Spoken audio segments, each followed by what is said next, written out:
Good evening, everyone. My name is Ryan Mooney Bullock. I'm the Executive Director of Green Umbrella, and I want to invite you tonight to our Climate Sustainability Candidate Forum. We are super excited to have tonight over 20 candidates running for office for Cincinnati's mayor and city council, here to share their platforms specifically focused on sustainability and climate-related issues. So it's a really unique event. A narrower set of topics than you might see at other events, but we are so excited that all these candidates have put the time into and the thought into really thinking through what they care about and what they know voters care about related to these issues. I just want to tell you a little bit about Green Umbrella and why this is something that we're doing. Our organization is really focused on leading cross-sector collaboration that operates systemic change across the greater Cincinnati region. And we know that one of the key ways to affecting change is through policy and systems change. And we want to make sure the decision makers, like some of the candidates and eventually elected officials that will join the team later in the year, are super knowledgeable about these issues and know that voters care about them. And so we are excited to have these conversations. We provided some education for candidates back in the spring about the Green Cincinnati plan and how the city has been making aggressive action towards climate-related issues. And tonight, they're here to share their thoughts with you. We have a pretty tight format tonight because there are so many candidates. And I'm going to introduce Savannah Sullivan, who will tell us more about that. She is our climate policy lead at Green Umbrella, who is really leading the charge to make sure that our organization can connect the dots across the region, not only to think about how do we reduce our climate impact at a local government level, but to make sure that local governments can collaborate around resilience and addressing the impacts of climate change that are coming up. So take it away, Savannah. Great. Thanks so much, Ryan. And thank you, everyone, candidates and registrants, attendees included. We are so happy to be hosting this event. I'm just going to give a quick overview of the logistics of tonight's event, and then we will jump right into introducing our partner organizations and then straight into our Mayoral Forum, followed by the Council Forum. So tonight you will hear from both mayoral candidates, David Mann and Aftab Pureval, and they will each have 3 minutes to present their platforms and 2 minutes to answer 3 different questions. So the source of these questions came from our partner organizations, general public, who submitted questions as they registered for our event. All of the questions have been randomized in terms of who received the questions. So we used a fancy app to make sure there was no bias in who received which questions. We will have live tweeting tonight. So Green Umbrella and Tri-State Trails will be tweeting through their platforms. If you're on Twitter, feel free to jump in on the conversation. Also feel free to engage on Facebook as we live stream. And so without further ado, I would like to introduce our partners, and they'll each provide a 1-minute introduction of themselves and their organization. So first, I would like to invite Jared from Action Tank. Thank you, Savannah. Hello, everyone, and thank you to Green Umbrella and all the partners for hosting this important candidate forum on the climate. My name is Jared Marsh. My pronouns are he, him, his, and I work at Action Tank. For those of you who are not familiar with Action Tank, we are a nonprofit think tank that partners with artists to research and promote new public policy solutions at the local government level. It is the belief of many, including Action Tanks, that the climate crisis is one of humanity's greatest existential threats, and nowhere more are its impacts felt than at the local level. At Action Tank, we release our Civic Health First Aid Kit every election to inform residents about the candidates, issues, and offer conversation starters. Due to strong resident interest, the climate and environment are always mentioned to detail the city's role in addressing the climate crisis. We look forward to hearing how candidates will address the crisis, especially at the intersection of affordable housing, food insecurity, community engagement, and the many other issues facing residents. Thank you. Great, thank you so much, Jared. Next, I would like to invite David Seiters from Cincinnati and Hamilton County Public Library. Thank you, Savannah and Jared. I'm David. I'm Civic Engagement Coordinator with the Cincinnati and Hamilton County Public Library. Your public library, we consider ourselves cornerstones of democracy, and among many reasons for that, We truly value the opportunity like this evening to create and co-sponsor events and connections to resources to better inform community members with opportunities to engage and learn from others on issues that each individual feels very valuable to them. So special thanks to Green Umbrella for allowing us to be a part of this evening so that our community members can explore the issues of climate and environment. Further civic action we take, for example, we recently partnered with Action Tank and Jared with a community conversation at our Price Hill Branch Library on what should we expect from our elected leaders. So we are greatly appreciative to continue this kind of co-sponsorship, along with work with groups like Greater Cincinnati Voter Collaborative, and you may know your public library on our 41 locations are strong access points for League of Women Voters voter education guides on paper, because we're very interested in bridging the digital divide.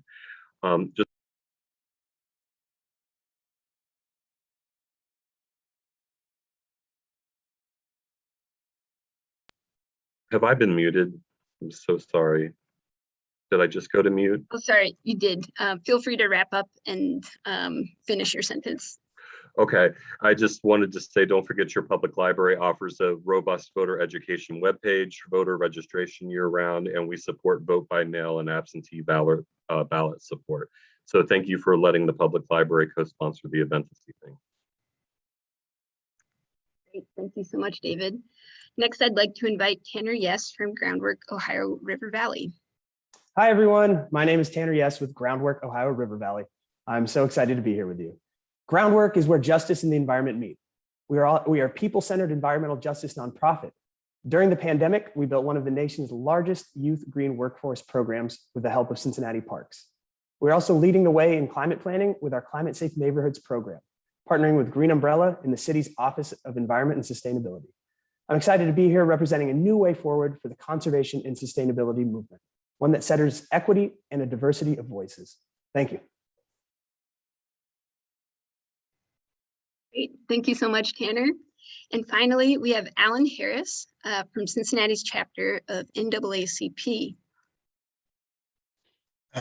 Afternoon, everybody. I'm Alan Harris. I'm the chair of the Cincinnati branch of NAACP Environmental and Climate Justice Committee. We want to present to everybody one of our main issues, which is the Lincoln Heights Police Station shooting range. We think that it should be closed down immediately. We feel that it's a health hazard to the police that shoot there. It's well known throughout the country that indoor shooting ranges spread lead to the employees, to the shooters, and to the visitors. We also feel that this is a noise nuisance and therefore in non-compliance with the Cincinnati City Code. The City Code, the Cincinnati City Code nuisance ordinance prohibits the loud noise from the shooting range. Thank you. Thank you, Alan, and thank you to all of our partners. You have helped make this event possible, not only in organizing, but reaching out to folks so that they can attend this event and making sure that we were prepared to go through over 20 candidates who will be joining us tonight. So without further ado, I'm going to jump into our Mayoral Forum. So again, we have both David Mann and Aftab Pureval. And we will be starting first we will be moving forward with all candidates in alphabetical order by last name in order to ensure no bias. And first they will present their platforms and then we will alternate questions. And so I will hand it over to you, David, to present your platform for 3 minutes. Talk with you about probably the most important topic of our times. And I think, fortunately, more and more citizens are understanding that. I start with the Green Cincinnati Plan, which was revised in 2018. The mayor appointed a committee. I was privileged to serve as chair. And we had some really great citizens who are deeply involved and deeply informed. And we came up with what I think is a really good report. And I know that Aftab will talk later about his plan. And I'm proud to say that his plan cites with great approval and support the Green Cincinnati plan that I was part of development. Basically, I think, unfortunately, the events of our times are helping with the educational objective. If our citizens don't understand there's a problem, they're beginning to understand it. And without their knowledge and understanding that there's a problem, we will not have their support. Obviously, what we used to call 100-year floods, 100-year storms are occurring much more often. And that's one of the most significant impacts on our citizens, whether you're talking about Columbia Parkway and the $17 million we had to spend to restore the hillside slippage this year, or whether you're talking about the routine flooding as MSD overflows, despite the millions and millions of dollars that we've spent appropriately to correct the historic reality that our sewer system combines sanitary sewers and stormwater sewers. Stormwater flooding is a real problem. And I don't know whether you're familiar with the Lick Run. If you cross the Western Hills Viaduct going west, you see the surface beauty of what millions and millions of dollars have brought us. Underneath that beauty and the new recreational opportunities is our large reservoirs for containing stormwater runoff and giving us time to clean with our treatment plant what goes into the Ohio River. That's just one example of how two examples of how we're being impacted. The city is a national model in terms of the solar array that is being built in Highland County soon, and this was a major initiative of the mayor. Soon all the city government's electrical needs will be served by the electricity served by the sun with that solar array. This is an example that we need to continue in our society. Obviously, we need to support the shift, and we are in our fleet replacement, a shift towards energy sources, electrical vehicles, and that's going to continue. We need to make electrical vehicle storage points, collection points more common. So thank you very much for this opportunity. And 3 minutes hardly does justice to the environmental challenges we face. Absolutely. I know 3 minutes goes by fast when talking about climate change and environment. Thank you, David. We will now shift to Aftab's platform.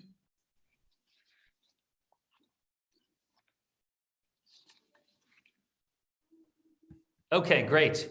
Thank you so much to all the sponsors for putting on this very important forum. Look, folks, I'm preaching to the choir here, but climate change is an existential threat, not just to Cincinnati or Ohio, but to the very world. And that's why I've got 4 comprehensive plans on my website. Environmental justice and environmental equity is one of them, because it'll be a top priority for me. Look, there is good news here. Cincinnati has been described as a potential climate change haven, but we've already experienced rising temperatures, more severe storms, and other climate-related challenges. It's not just droughts and wildfires on the west or hurricanes and flooding on the east. We're seeing it here in Cincinnati, and in the years to come, it'll only get worse. In fact, a recent study found that our Queen City is projected to experience the second largest temperature increase by 2050 among all major cities. I mean, that's shocking. The call to action couldn't be more urgent and acute. And thankfully, while all too many municipalities and elected officials from top to bottom have failed to step up to the challenge, Cincinnati already is taking this issue seriously. The city's 2018 Green Cincinnati plan is wonderful. It is. It sets out ambitious goals for reducing greenhouse gas emissions and waste, while also expanding the use of renewable energy and achieving carbon neutrality.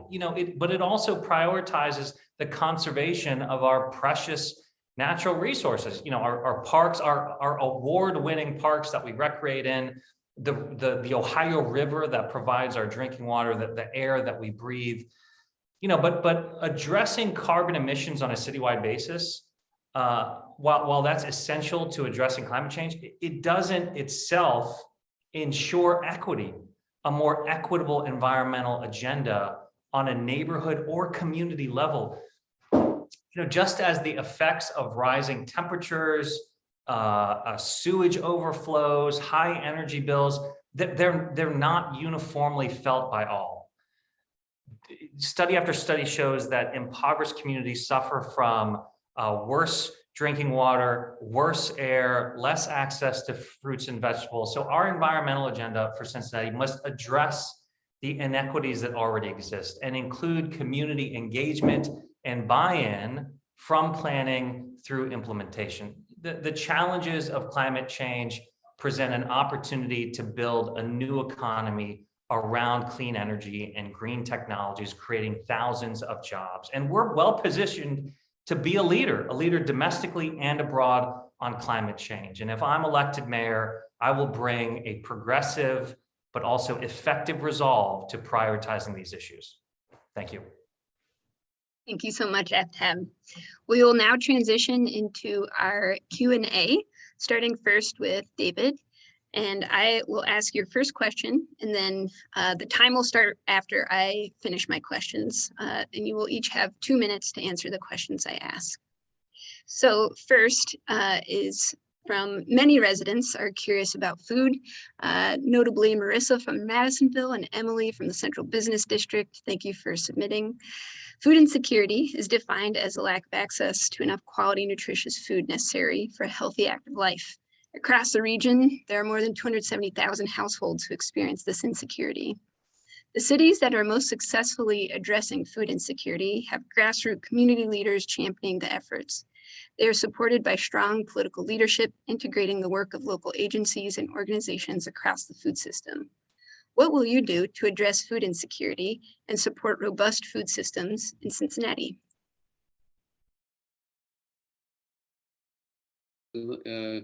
This term and last term with Kevin Flynn, who I hope is going to return to council, was to explore ways in which the city could support and encourage urban agriculture. So we have made available to citizens who are interested parcels of city land that are not needed, made those available for community gardens and the like.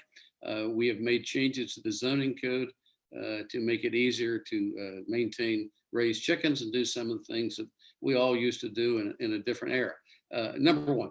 Number two, we do have parts of our city where our citizens experience food deserts. And the challenge, I live in Clifton, and we have a Clifton market that has tried to replace the loss of Keller's.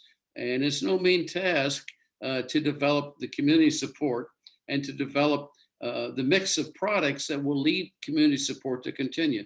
Northside attempted and had its own challenges, and it's not without reason that Kroger is the leading supermarket company in the country, and I don't know that this problem can be seriously addressed without involving Kroger. And more, as you know, we have the option of having groceries delivered to our home. That makes everybody, whatever their transportation limitations, there is an additional cost, have access to what Kroger offers. There's the pickup option. So some of those things need to be expanded. And I think that's what we're going to see as our society evolves and makes use of the tools available to us. Great. Thank you so much, David. Next, I will invite Jared from Action to ask our next question to Aftab. Cincinnati's housing stock is aging and unprepared for continued climate change. Flooding can cause damage and health hazards. Extreme heat and cold can cause unsafe temperature conditions, and residents can be burdened with higher costs as they heat or cool their homes. Or in some cases, residents experiencing energy crisis go without or are shut off from utilities. Supporting safe, healthy, and energy efficient housing is important for ensuring housing stays affordable and accessible. What will you do to promote healthy and energy efficient housing and expand access to home repair programs?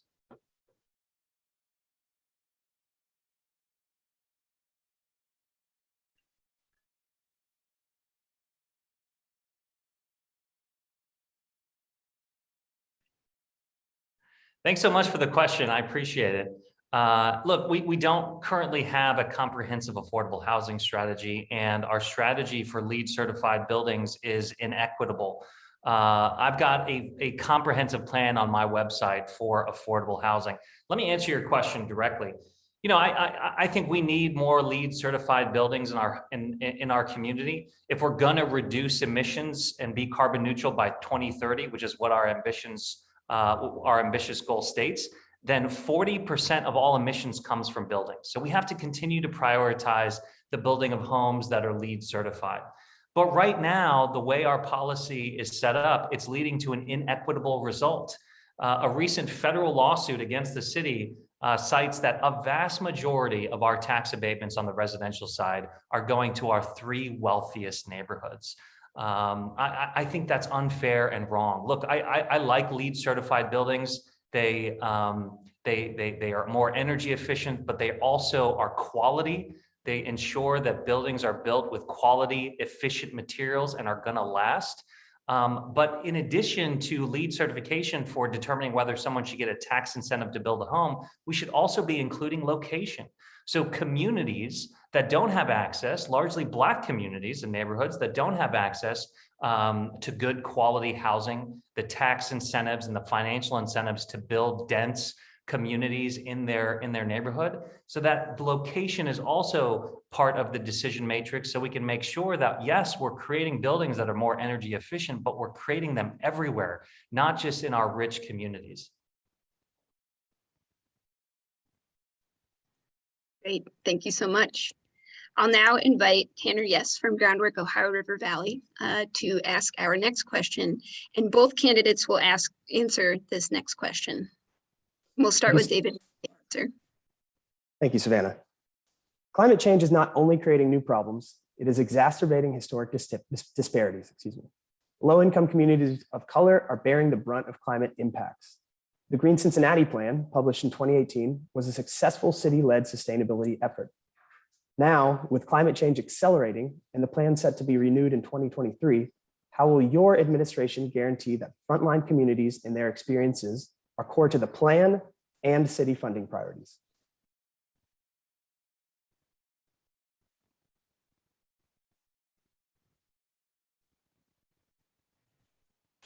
And David will answer first.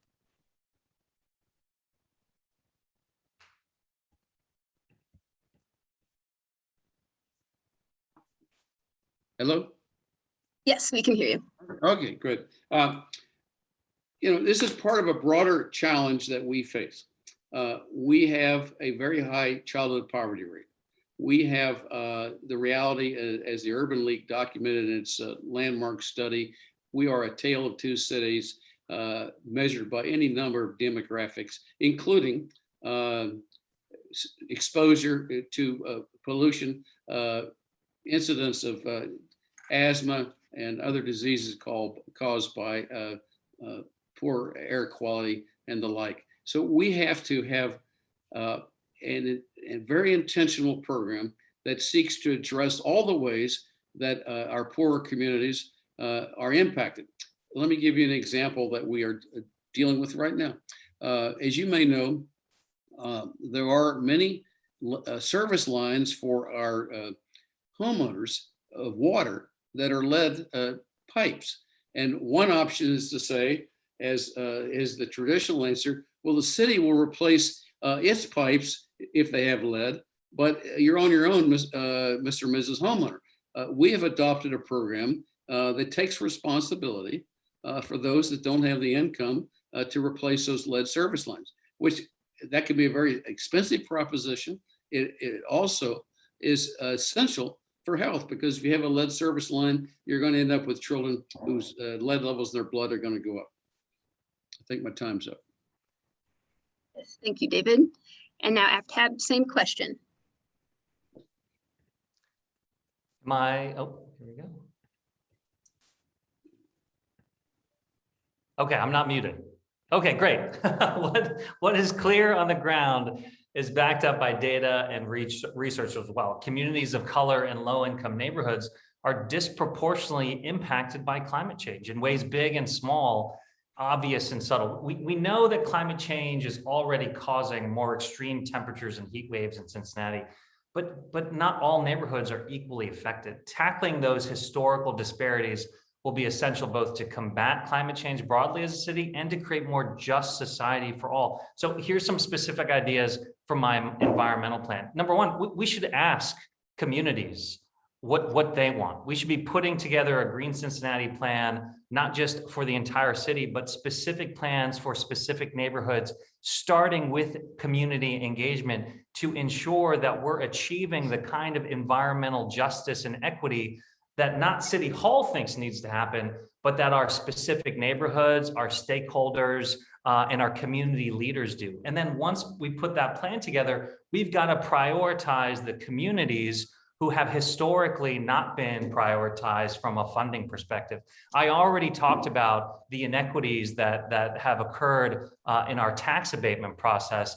That's true for MSD as well. I don't know if we're going to talk about MSD, but getting MSD right, making sure that it's not a political football between our community, or excuse me, our county and our city, but getting on the same page about that will help ratepayers. But we should also take a look at the equity for ratepayers. I've heard that large users get a significant discount when communities of color, working class neighborhoods are struggling to make ends meet to pay for the increase in rates. So in big and small ways, we can ensure that equity is at the center of the frame, not just when we're talking about growth and development, but also when we're talking about environmental challenges. Excellent. Thank you so much. We will now ask our next question that is just for David. So this kind of builds on some of what Alan from NAACP was mentioning and builds on a question from Sylvia from Mount Lookout. So thank you for submitting. Lead, as you've already addressed, is widely known to be harmful to health when people are exposed to it. Alan mentioned the gun range in Lincoln Heights. Similarly, in recent years, Cincinnati has reported as many as 16,000 lead service water lines that remain in place, with Evanston, East Price Hill, Walnut Hills, Hyde Park, and Northside having the highest percentage of lead service lines. What would you do if elected mayor to mitigate these lead exposure risks, and how would you bolster the efforts of Greater Cincinnati Waterworks to speed up pipe replacements? As I mentioned earlier, in the last year, we've adopted a program that on a fast time frame will replace all the lead service lines to homes in the city of Cincinnati. It has to happen, it must happen, and it will happen. It's underway. And we should be proud that it was put together by the Waterworks director, Kathy Bailey, one of the examples of great department directors who happen to be African-American. 80% of our department directors, the department directors responsible for 80% of the funds that we spend are African-Americans. Fire chief, police chief, Kathy Bailey, director of public services, our health commissioner, director of community and economic development. It's a fantastic story that we should be very proud of. Lincoln Heights is something that we have to address. And this is, it's going to be costly because we have to find a replacement. We can't have police officers who cannot have the opportunity to pursue their firearms training. That makes their work and the risk that citizens might face all safer, because we want officers to understand how to use the firearms that they have. So we have to find a place in the area that is workable. I think it has to be an indoor range. I think there, at least we've been advised, indoor ranges can certainly be safe. There's going to be a considerable cost, but this is not acceptable that Lincoln Heights, with all of its history of being a victim of discrimination at the hands of the entire area, would be the place where we just happen to have and maintain a gun range that creates risk, not just for the police officers, but that community. Thank you so much. And now our last question in our mayoral forum will go to Aftab. And this question comes from several of our partners, and many residents across the city. So we had many questions come in from residents on the topics of public transportation, mobility, and safety. Pedestrian crashes were at a 10-year high in 2019. And unfortunately, just yesterday, a tragedy struck at Northside where a resident was critically injured while crossing in a designated crosswalk. We send our support and care to them and their family. What are some actionable steps you plan to take as mayor to prioritize pedestrians, biking, and public transportation, not just catering to cars? And specifically, what will you do to prioritize safety and vulnerable roadway users over cars? Let me talk about safety first. Heartbreaking what has happened recently in Northside, but what has been happening for a long time in Northside. I was also knocking on doors recently on a stretch of Harrison Avenue that has a bend in it, and one of the houses there told me that not only are people being hit by cars, but cars are flying off the curve and running into actual homes. This has long been a problem in Cincinnati, and while our city leaders have embraced Vision Zero, we haven't seen enough actionable items, and we certainly haven't seen enough funding going towards it. I'm going to do both. You know, there are some tangible, smart, efficient, and cost-effective ways to reduce this kind of preventable injuries and deaths. And a lot of what we're seeing in the central business district, whether it be elevated crosswalks or 3D crosswalks or more conspicuous crosswalks, while that's wonderful for OTR in the central business district, we're a community of 52 neighborhoods. And so whatever is good for our central area needs to be, those innovative ideas need to be expanded throughout. And we have to make this a priority. We have to use the city leaders need to use the bully pulpit of City Hall to talk about this nonstop in order to get these preventable injuries and preventable deaths down. But the other thing we have to do is start thinking holistically and change the lens by which we look at infrastructure. Not just look at our cars for trucks and buses, but also look at our roads for trucks, buses, and cars, but also look at them for pedestrians and for cyclists. We have potentially $3.4 trillion coming from the federal government into communities across the country, including Cincinnati. When we rebuild the Western Hills Viaduct, when we rebuild the Brent Spence Bridge, let's rebuild them for all people, not just for cars and trucks and buses. Great. Well, thank you so much, both Aftab and David, for joining us this evening for our short but sweet forum for you all. We will be moving on to our city council candidates now, but before you leave, just wanted to let you know that after this event, we will be sharing all questions that are being asked to all candidates. And so we invite you to respond via your social media and your websites to the additional questions that you didn't get to answer. And feel free to reach out to us and any of the partners online as you move towards the election if you have questions about tonight's issues. Thank you so much. Great. Take care. Thank you. All right. Well, thank you everyone online for sticking with us. Next up will be our city council forum. And so just a reminder on logistics, we will be moving forward through all of our candidates in alphabetical order by last name. Again, the questions assigned have been assigned randomly, and each candidate will have 2 minutes to share their platform, and then will immediately be asked one question, and they will have 1.5 minutes, aka 90 seconds, to answer that question. And so again, just for our candidates on the line, you can see our timekeeper in the Zoom room. She will give you a cue for when you have 1 minute left and 20 seconds left for your platform and question answers.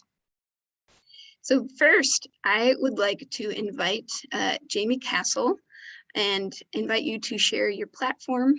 And after you complete your platform, then I'll ask the question. Thank you so much, Savannah. It's so good to see you and be here tonight. So my name is Jaime Castle, and this is a topic that's really important to me. I work with 8th graders and teach in high schools, and this is a topic very important to our future, their future. So for me, I think the first thing that we need to do is update our Green Cincinnati plan. The last time it was updated was in 2018. And if you aren't familiar with that plan, it was a whole comprehensive group of people, faith leaders, nonprofits, businesses, governments, community leaders that came together with all these recommendations to get us where we need to be in a sustainable, equitable place, with many things, including built environment, education and outreach, energy, food, natural systems, resilience, transportation, and waste. So we need to do an audit of where we're at. What have we actually accomplished? What do we need to do better at?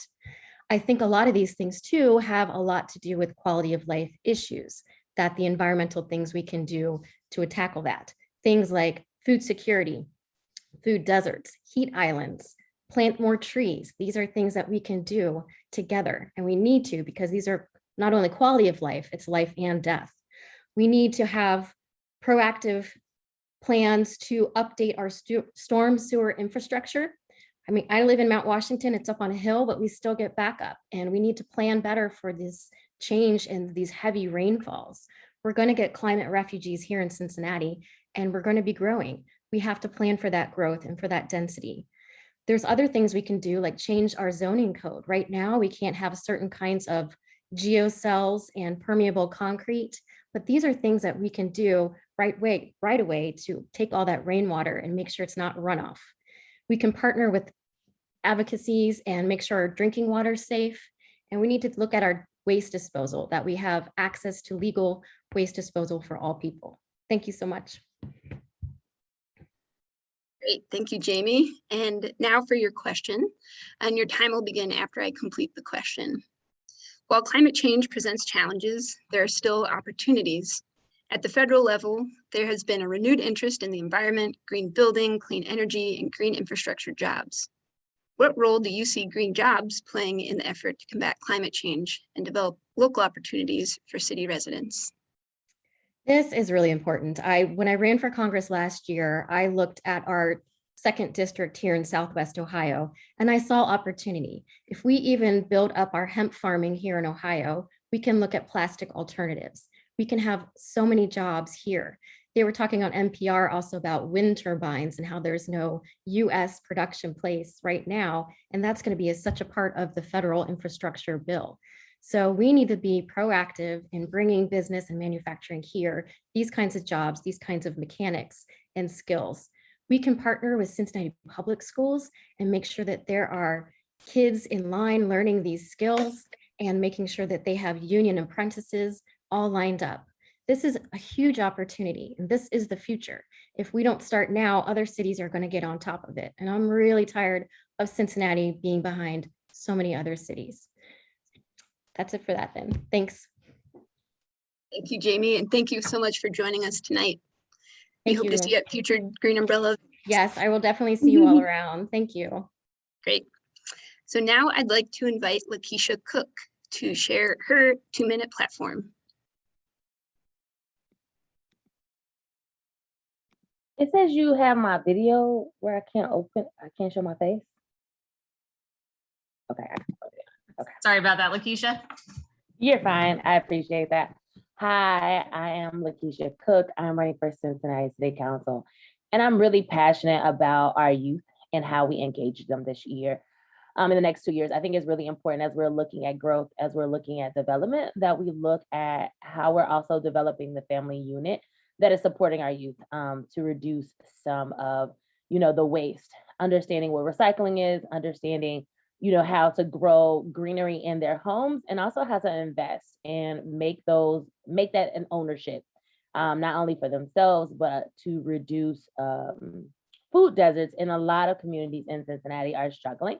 And I think parents can be essentially to that, making sure that we are providing opportunities for grandparents and mothers, and also father programs, as we want those people to be involved in the highest point.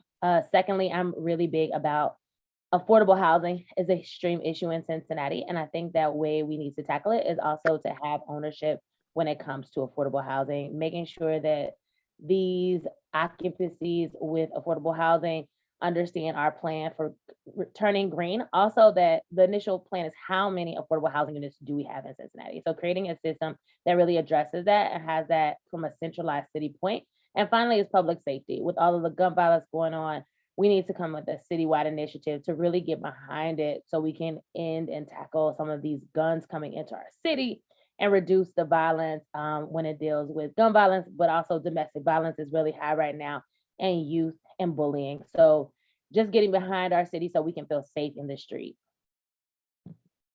That is it. Thank you so much, LaKeisha. And now your question is, we had many participants ask about waste and recycling and litter prevention. And so notably, Karen from Mount Washington was one person to submit a question on this topic. And so for more than 30 years, Cincinnati residents have made recycling a daily habit, but we still have a long way to go. Recently, the city participated in a U.S. Chamber effort to increase local recycling rates beyond 34%. There are also efforts to make sure that residents and particularly renters and multifamily buildings have access to this resource. What would you do to improve recycling and litter prevention in Cincinnati?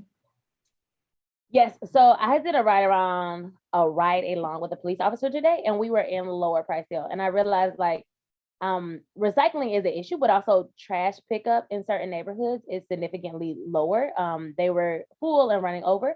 So I think the first thing is like having individuals understand like number one, going behind and really talking and ensuring that their trash is being picked up daily. Because if trash isn't being picked up, how's recycling being managed? And then introducing a lot of newer recycling bins across the park lines. We have a very significant amount of parks in Cincinnati, and we have not incorporated many of the newer recycling bins that could, you know, dispose of trash and recycling and keep it at a cost-effective level, and also allows for more recycling to happen in the community. And finally, also engage and teach our youth and our families how to recycle through partnering with Cincinnati Public Schools. Great. Thank you so much, LaKeisha, and thank you for joining tonight. Thank you for having me. Absolutely. I'd next like to invite Jeff Cramerding to share his 2-minute platform.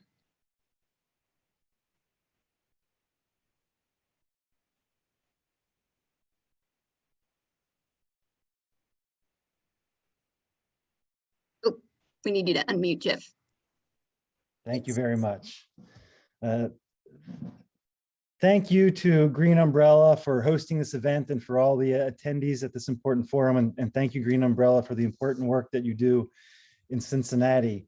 My background, my work began in my neighborhood, Price Hill. I became very active in my neighborhood through the community council and through Price Hill Will, a comprehensive community development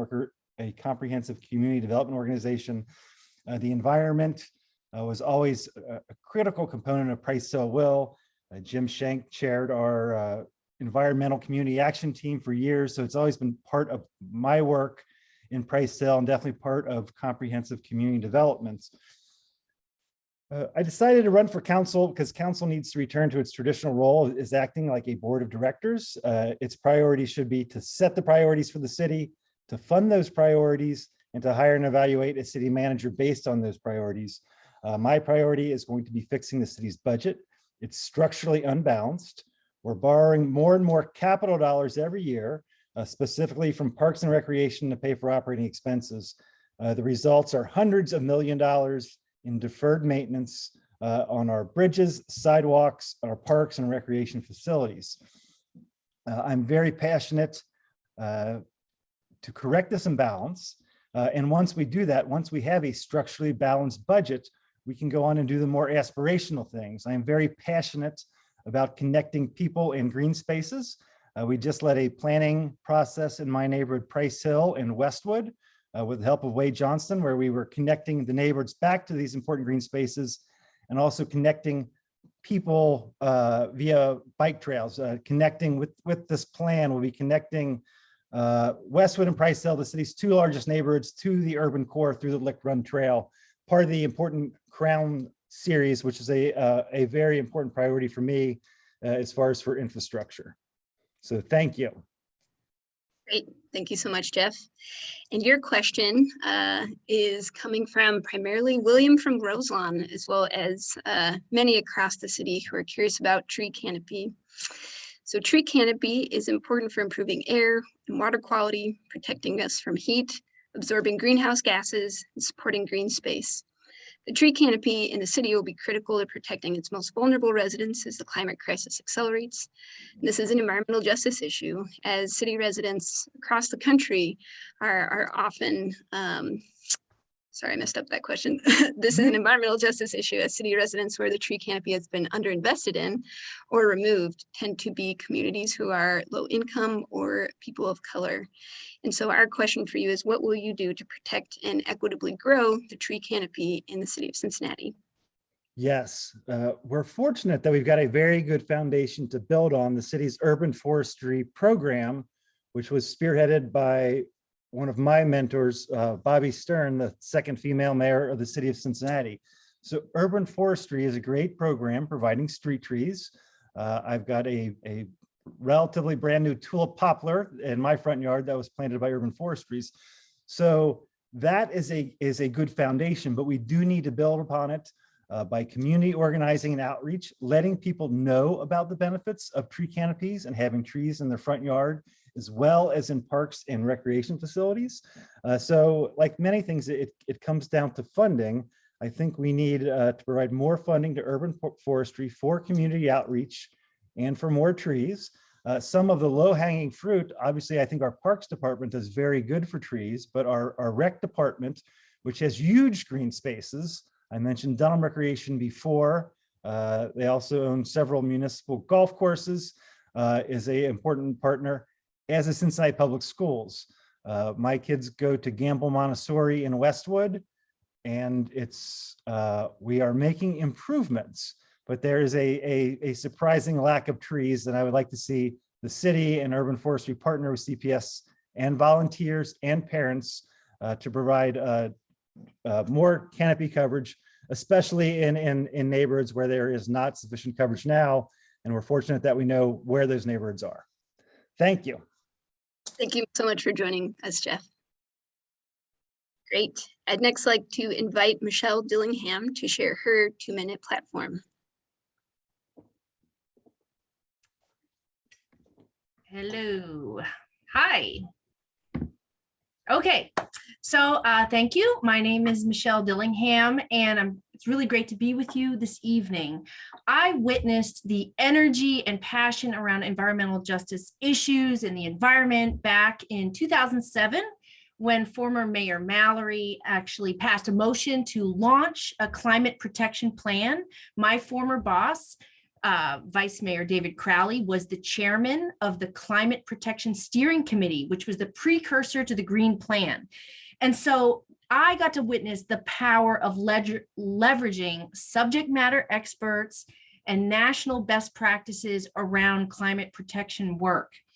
Later, I served for 4 years as a CEO for one of the only philanthropy organizations that specifically targeted fundraising for local environmental organizations. And so I've learned so much from leaders in those spaces. My whole platform has been to center and to empower and open wide the doors of City Hall, to invite people who are passionate about our city's issues to bring their knowledge and bring their energy to the problems that we have. I will say, as it relates to environment, we need to center environment as a top priority in our committee structure. Right now, if you look at the committees of City Hall, it's kind of all over the place. Bike infrastructure's here, this environmental issues here. Back in the old days when I served, environment was a top committee topic. We need to leverage dollars. We need to center environmental justice lenses so that the people most impacted are definitely part of the solution. And I'll just point to one example, which is the bike plan. Look, you can have all kinds of plans, but if you don't have the energy and the leadership to make it happen, what has happened there with the bike plan? We have failed that. And that's my time. Thank you. Thank you, Michelle. And now for your question, and shout out to Mary, Philip, and Pleasant Ridge for highlighting this issue among many others. Due to climate change, Cincinnati can expect to experience more frequent and intense extreme heat, precipitation, and landslide events. Physical infrastructure plays a part. Decisions about buildings, impervious surfaces, and more can reduce or exacerbate these impacts. Social infrastructure is important too, as residents often depend upon public programs and insurance to prepare for disasters, respond in their wake, or grapple with economic impacts, such as impacted sewer rates and more. What will you do to support vulnerable, low-resource neighborhoods that are susceptible to these extreme events? Thank you. Well, in my time this cycle as a candidate, I have been learning a lot from local environmental groups about the problems as it relates to the question that you posed, and that there are actual solutions as it relates to rate paying and how it's inequitable right now, how it doesn't incentivize good stewardship of our environment. And I just want to mention that you know, I have also learned a great deal from the Ohio Environmental Council Action Fund and other entities that have endorsed my candidacy. Why? Because I am a candidate who feels very strongly that we need to have subject matter experts in our administration coming before council to deliver the solutions that we need. And then we need leaders on city council who are willing to do the tough work and sometimes not the popular work of allocating the resources to these problems. It is not fair to suggest that people don't understand environmental issues. In fact, they are central to people's everyday existence in our city. People very much understand the environmental impacts, whether it's on their water bill or whether it's on the high asthma rates that our city experiences because of our air quality. And so, you know, long story short, I'm asking for one of your votes so I can serve as a leader on council to, again, center this work as a top priority. And thank you. Thank you so much, Michelle. All right. Next, I'd like to invite Bill Frost to share his 2-minute platform. Okay, yeah, thank you. Can you hear me okay? Yes. Okay. Yeah, all right. Hi, my name's Bill Frost. I'm running for city council. I'm an engineer by trade, which means I'm a problem solver, and I'm really into process. So in this topic, we have a fantastic process set up already with the Green Cincinnati plan from 2018 when it was written, and it was developed for over a long time before that. It's really comprehensive. It covers a lot of bases, but we don't need to reinvent the wheel. The role of the city council in that is to make sure that we're following that and make sure we're budgeting around doing that. And funding, in the end, as was mentioned earlier, is one of the biggest roles of the city council in this. So, you know, understanding that everyone's got very high plans, the real thing we need to be working on is making sure that the money's available to do this plan and to keep updating the plan. So I've got an op-ed in the paper this week that talks about how to go after waste in the budget. We need to do that. We're not going to suddenly magic up a bunch of money to spend on the green plan. That's very important to me. So we need to get after that. There's a lot of technology being developed all over the world that's improving on this. One example is that solar panels are getting more and more efficient. We need to make sure we're updating our plan to include the best technology that's available, and that's an enormous deal. And we need to make sure we prioritize the plan and certain levels of it. And finally, quickly, education and outreach, I think, is one of the biggest parts of this. It's being, unfortunately, climate change it's been managed to be made into a political issue. It's not a political issue. It's an existential issue. And I think our education and outreach should concentrate on changing the minds of the people who've been convinced that it is a political issue. I think we need to use a lot of the issues. Oh, I've been told to stop, so I'll stop it. Thank you, Bill. Yeah, no, we're sticking to our time limits. Yeah. But I'll pivot now to the question we have for you. Yeah. Cincinnati Public Schools, Cincinnati Parks, and many other organizations are making strides in getting kids outside for the health, education, and behavior benefits time outside provides, and to learn about environmental issues. How do you think the city of Cincinnati should support efforts to get its youngest residents engaged in outdoor and environmental and equity learning and recreation? Wow, it's a great question. I'll say as the community council president in Pleasant Ridge, I was always amazed at the things that we had go on in our community center. The teams in these places are fantastic. They do a great job of getting people out and about, and they're passionate about it. I think, you know, that's where it starts, I believe, is helping those people, give them resources and making sure that we have things to do in these parks. You know, taking a bunch of kids to a park and just saying, all right, stand around, look at stuff. They need things to do. We can get fitness courses. We can, you know, you can have nature trails. You can do all kinds of stuff. But I believe it starts around the community, and obviously the community councils have to be a massive part of that. So I think that's the key is that.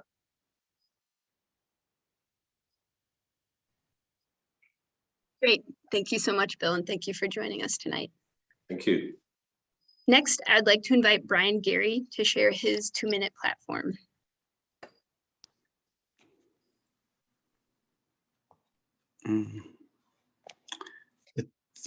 The host has asked you to, okay. All righty, it took a second to answer all those questions. So I want to thank you first for having us all here, for your incredible transformational work in our city, especially for the equitable engagement work that you're doing in my hometown of Bond Hill. We need leaders who know the effects of climate change and how it disproportionately affects low income and communities of color. We need leaders who will address the intersectionality of racism and climate change. We need leaders who will fight for climate justice. Growing up in Bond Hill, I was within a mile of 5 different chemical companies and 1 major toxic waste dump. We thought that the night air just smelled bad because it was at night when the inspectors went home and they began to release all of the toxins from these chemical companies. And because of my 40-year history of environmentalism, I am endorsed by the Ohio Environmental Council Action Fund. My political mentor was Vice Mayor David Crowley. And one of my first actions on council will be to fund the environmental justice ordinance that David wrote, but that was never enacted. And I also want to create and enforce pollution caps and taxes on our corporations and big businesses and incentivize green roofs and increase the tree canopy. I wrote 2 chapters in the original 2011 Green Cincinnati plan. And when elected, I will work to enact the full plan in its entirety. For a living, I create green jobs. I own a green company called Green City EcoStruction. I hire youth and returning citizens for green collar jobs. I'm currently working in neighborhoods where we're creating one of our cities or our city's first net zero neighborhood.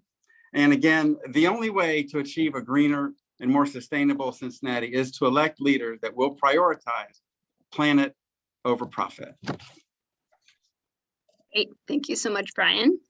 And now your question. And I'd like to provide a shout out to Tim in Oakwood, and among many others who are asking questions about energy and Cincinnati's leadership. So your question is, Cincinnati has established itself as a regional and national leader in clean energy by providing programs for its electricity and gas customers through aggregation programs, breaking ground on the largest municipal solar array in the country, and supporting cleaner buildings and electric cars. What would you do, if elected, to encourage more investment in renewable energy and building and transportation electrification? So I am a solar installer. That's what I do. So I would actually, when I very first started installing solar, we had actually 2/3 of your solar could be paid for, 1/3 by federal, 1/3 by state, for tax credits, that is. So I would institute a tax credit with the city of Cincinnati to go back up to that 30% tax credit for installation of solar panels. Of course, all of Cincinnati city buildings should be solar, should have solar on the top of the buildings, which of course they don't currently.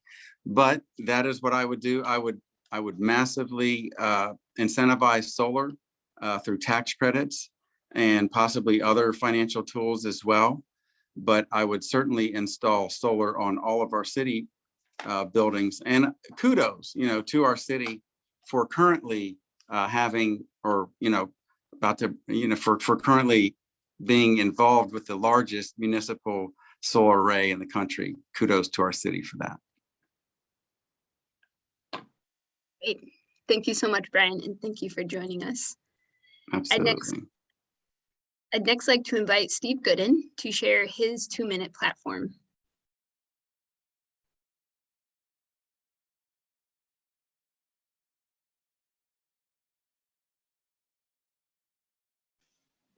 Sorry about that. Was having some technical difficulties. Thank you all for all that you have done to put this forum together.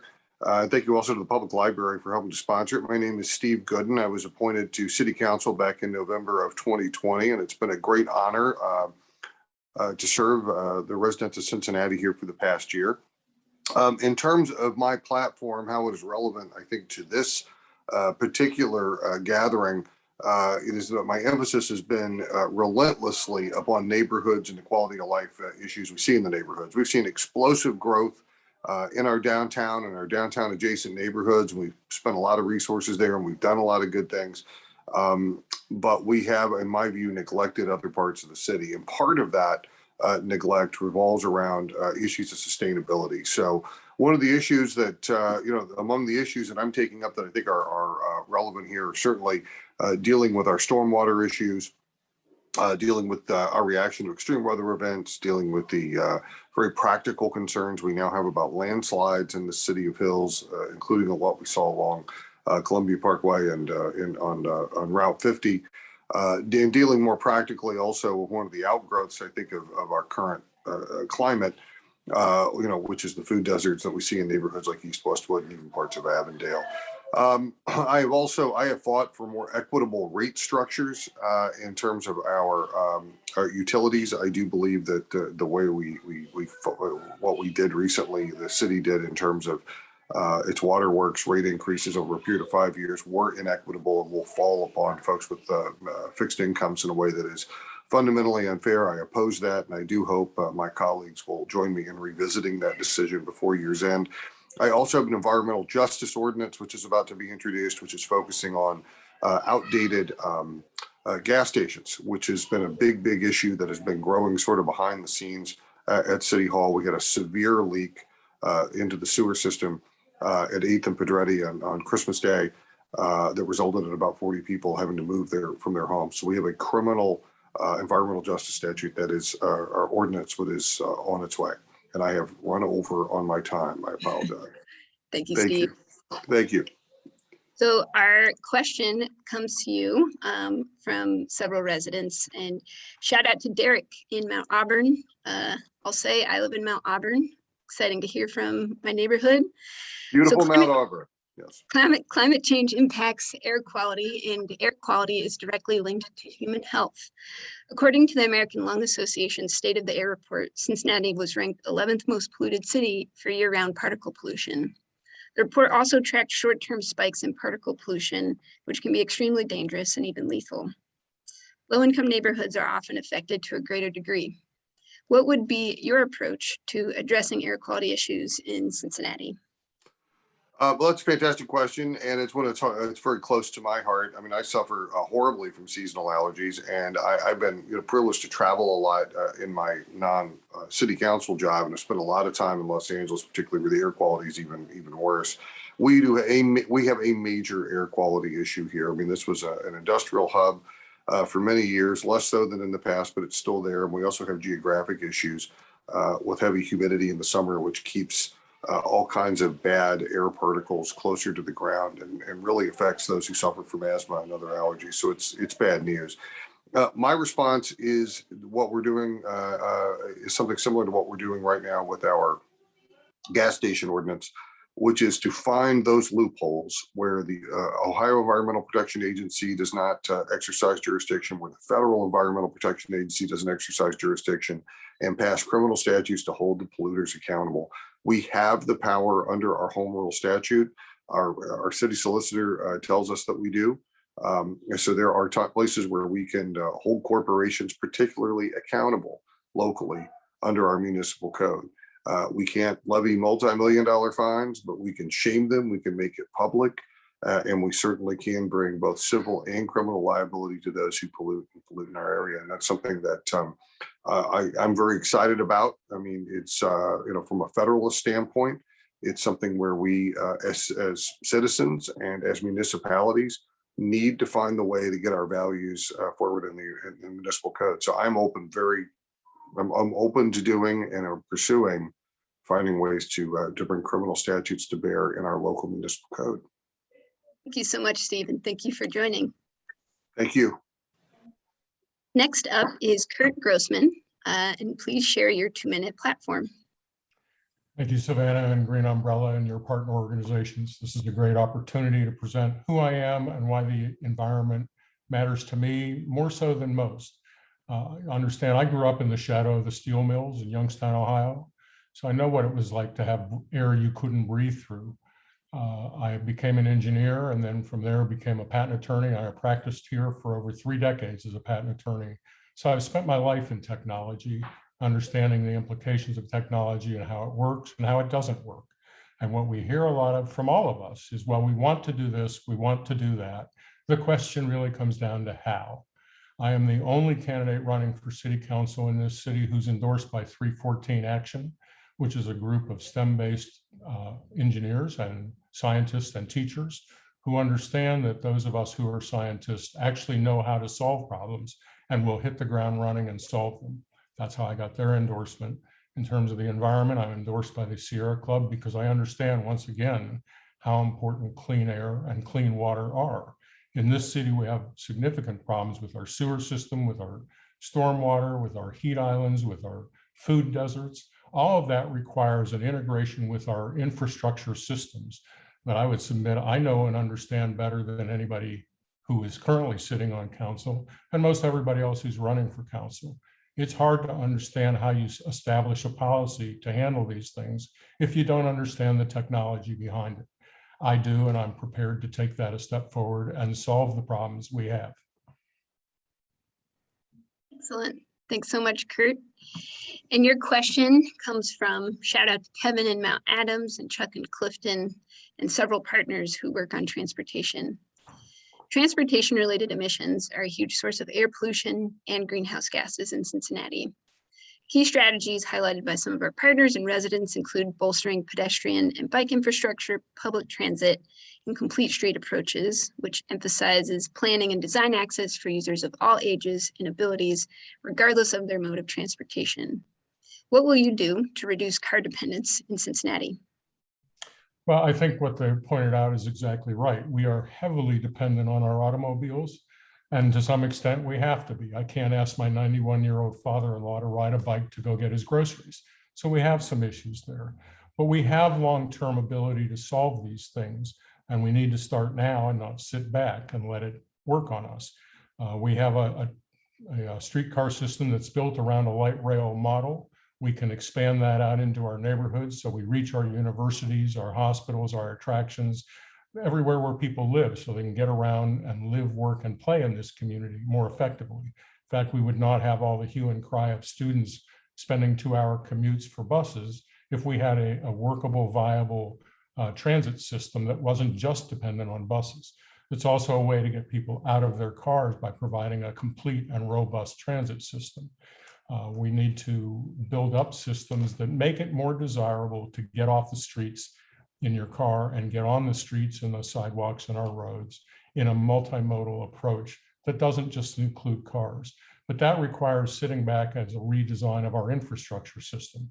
And again, I understand how that works, and I think we can pull together a plan, that a mastermind plan for the whole city that implements the way to reduce our carbon footprint and our carbon output dramatically and well before the deadline set in the Green Cincinnati plan.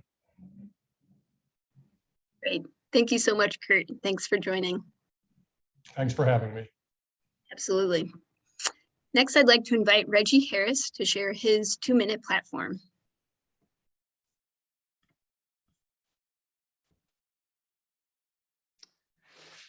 All right, thank you, Savannah, and thank you, Green Umbrella, for hosting. So my name is Reggie Harris, endorsed Democrat running for Cincinnati City Council.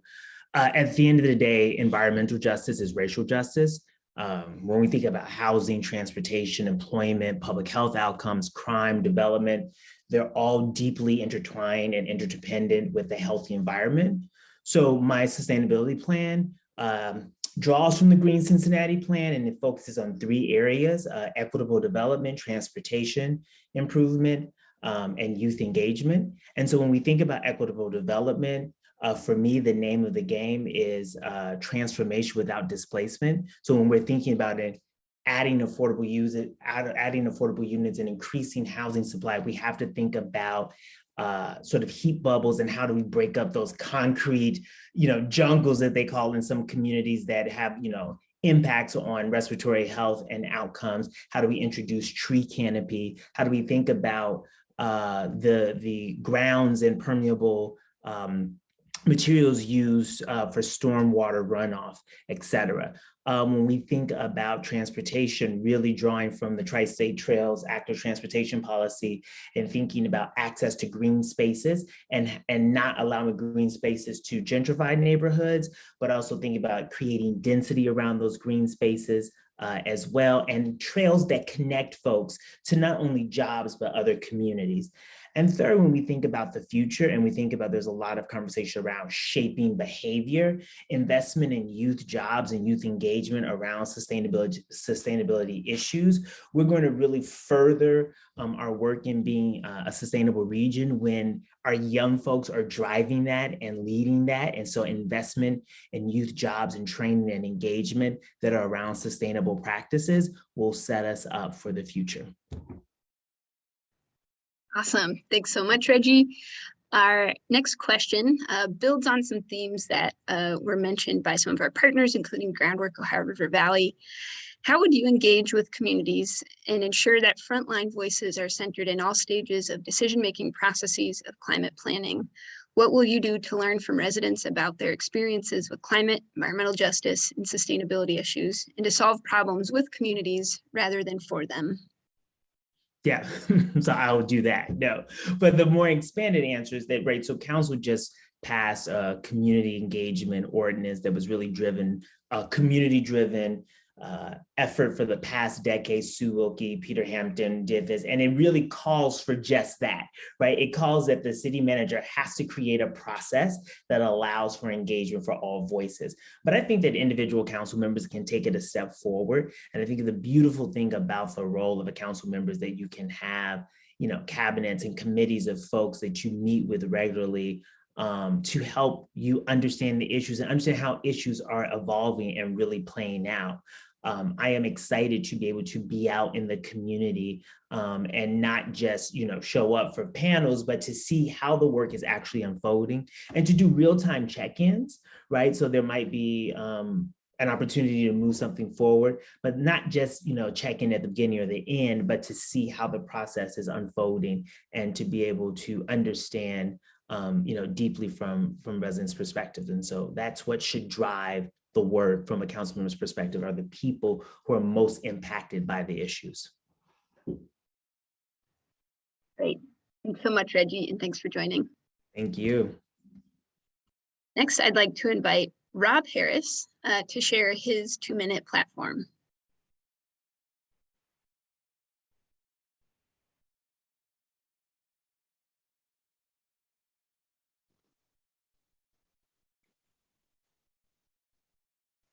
Can you hear me?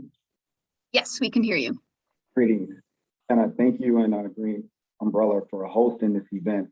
This is the climate team has been passionate, and that's near and dear to me since an early age. I grew up in an environment in the inner city across the street from a beer factory, and then around the corner from several junkyards working on cars. So as you can imagine, the climate change and the air pump pollution affected me severely as someone that kept that in mind. In addition to the trash that we needed to clean up in terms of littering, I was an advocate as a teenager to be one that does something about those changes in my environment. And to this day, I also attend, as Jeff mentioned, Gamble High School, they have a green initiative program where I'm allowed to go over and educate our youth. So my campaign is reoccurring in terms of motivating our youth.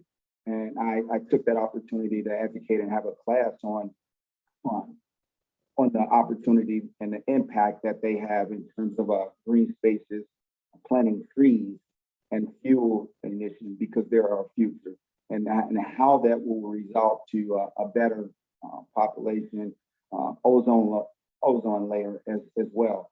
So I'm an advocate in terms of educating not only our youth, but the environment that we're in and the location that I'm in. Thank you. Excellent. Thanks so much, Rob. And your question touches upon a couple issues, and shout out to Marie for highlighting some of these, as well as several partners. Providing affordable housing, dense housing, and energy efficient housing with access to transit infrastructure is key to creating climate smart communities. And in particular, renting communities can be more vulnerable to shocks and lack of access to energy efficiency offerings. So what would you do to support climate smart communities and affordable housing in Cincinnati? I think you all have a plan that's in place that's great, that inform our residents, but in terms of our budget, we need to allocate those fundings so not only the housing, but the tenants can be more informed and educated and have livable circumstances. So we know the rates and the disparities in households in terms of living conditions and how they affect them. So what I would do is just educate and enroll in different plans that will help these initiatives so they can live in a better environment. Excellent. Thank you so much, Rob. And thank you for joining us tonight. Thank you. Next, I'd like to invite K.A. Hurd to share their 2-minute platform. Hello, how y'all doing? Shout out to Green Umbrella, NAACP, Action Tank, our public libraries, and all the co-hosts. I really do appreciate this. So yeah, I am K.A. Hurd Jr., running for the 2021 Cincinnati City Council.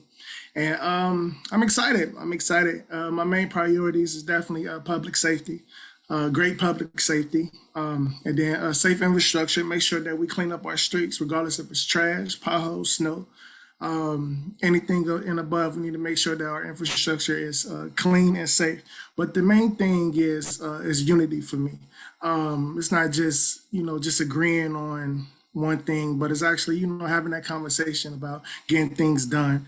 I know a lot of people is, worried about green spaces, which is great, our transportation, which is great. But also I feel like what's another part of our environment is our people, is our human rights, is our people that think of a different religion, people that's different colors, or people that's part of the LGBTQIA.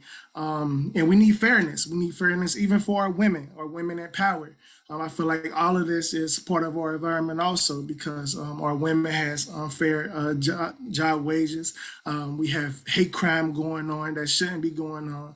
And I want this city to be fair for all, regardless of your neighborhood, regardless of your skin color or your race, or whatever the case may be, or your beliefs. I want to build this city to be fairness for all. And once heard, stay heard. Thank you. Excellent. Thanks so much, Kay. And your question has to go with food, which is relevant to so many of the issues you just mentioned. And so the question from our community is, what would you do to dismantle food apartheid, a term now used to highlight how racialized policies shaped areas such as food deserts and led to limited access to healthy food, and which key voices need to be included? Okay, great, and I love this question. I was hoping that I got some, that actually endured to my. I mean, all the questions endured to my heart, but this one in particular. I live in Westwood, so there's a lot of communities in the West Side, as far as Cumminsville, Millville, East Westwood, and other communities that do not have grocery store. We have 2 in Western Hills, but we have older individuals that can't travel, don't know how to work a phone, and things like that. What we need to do is make sure that we have or invest into farmers markets within these communities. Regardless if it's a store, we have some full is better than none. Especially get the word out for these pantries, because there's a lot of I can't say a lot, but there's pantries around our city in the West Side that nobody really know about. We need to make sure that we get that information out, because even it's free. I take free food myself, regardless if I have money or not. But we definitely need to spread the word and create farmers markets for these communities that don't have the benefit of having a grocery store. And I appreciate it. Once heard, stay heard. And thank you to all the co-sponsors, Green Umbrella, Action Tank, and NAACP, or public libraries, and everybody that's on this forum. I really do appreciate it. Thank you so much for joining, Kay. All right, next I'd like to invite Evan to Lancet platform.